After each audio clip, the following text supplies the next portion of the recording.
Hello అండి. Welcome back to my channel. ఈరోజు Nellore famous చేపల పులుసు ఎలా చేసుకోవాలో తెలుసుకుందాము. ఇక్కడ నేను 1.5 కిలో చేప తీసుకున్నానండి. 1.5 కిలో చేపకి 4 ఆనియన్స్, 3 టమాటోస్ తీసుకున్నానండి. 150 గ్రాముల చింతపండు పడుతుంది ఈ కర్రీ చేయడానికి. సో, ముందుగా నానబెట్టి పెట్టుకోవాలండి. అందరూ డిఫరెంట్ స్టైల్స్‌లో చేస్తున్నారు చేపల కర్రీ. మేము ఈ వీడియోలో చూపిస్తున్న విధంగా ట్రై చేయండి. టేస్ట్ చాలా బాగుంటుంది. ఇప్పుడు ఆనియన్స్, టమాటోస్ ఈ వీడియోలో చూపిస్తున్న విధంగా చిన్న ముక్కలుగా కట్ చేసి పక్కన పెట్టుకోవాలి. ఇప్పుడు స్టవ్ వెలిగించి వెడల్పాటి దబర పెట్టి ఆయిల్ వేసుకోవాలండి.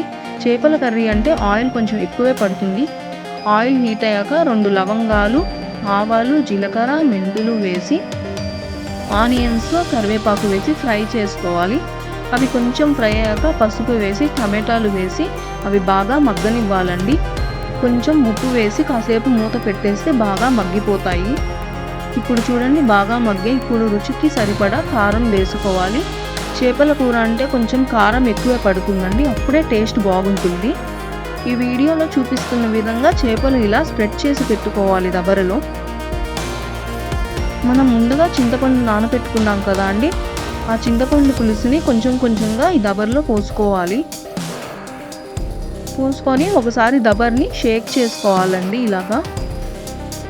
చేపల పులుసులోకి మామిడికాయ బాగుంటుందండి. పచ్చి మామిడికాయ ఇలా కట్ చేసి పెట్టుకోండి. ఒకటి ముట్టి కూడా వేసి చూడండి, చాలా బాగుంటుంది.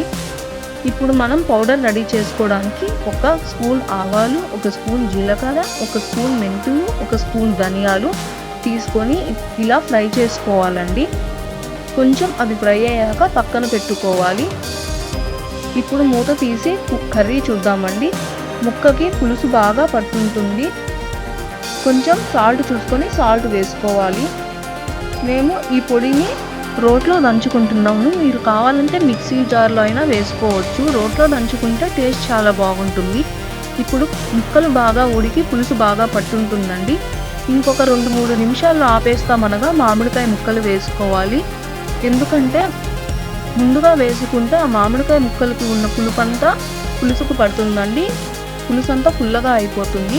ఇలా పౌడర్ చేసుకున్నాం కదా, అది పైన వేసుకొని ఈ వీడియోలో చూపిస్తున్న విధంగా కొంచెం పులుసు తీసి ఆ ముక్కలకు పట్టేట్టు వేసుకోవాలి.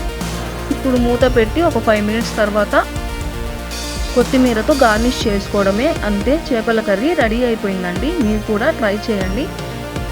ఇలాంటి రెసిపీస్ మరిన్ని కావాలంటే నాకు కమెంట్ సెక్షన్లో కమెంట్ చేయండి. అండ్ మా ఛానల్ని సబ్స్క్రైబ్ చేసుకుంటే ఇలాంటి మరిన్ని వీడియోస్ పోస్ట్ చేస్తాము. Thank you for watching.